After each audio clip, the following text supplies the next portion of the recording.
তিলের বড়া করব আজকে। দেখো, এগুলো তিল, মানে আমাদের জমির তিল। তা তিলটা ভালো করে মিক্সিতে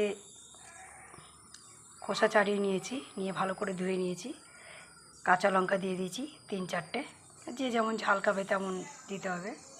3-4টে কাঁচা লঙ্কা দিয়েছি, একটু হালকা করে লবণ দিয়ে মিক্সিতে পিষিয়ে নেব। এই তিলের বড়া করব আজ, তোমরা দেখতে থাকো।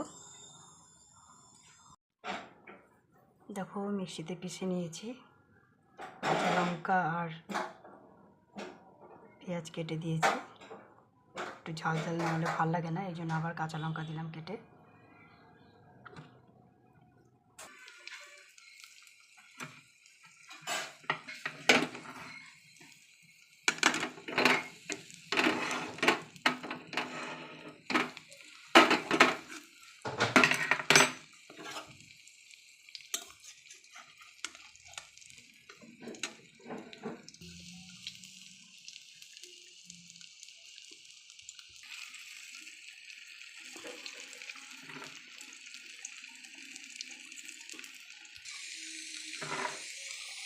দেখো, আমার তিলের বড়া হয়ে গেছে।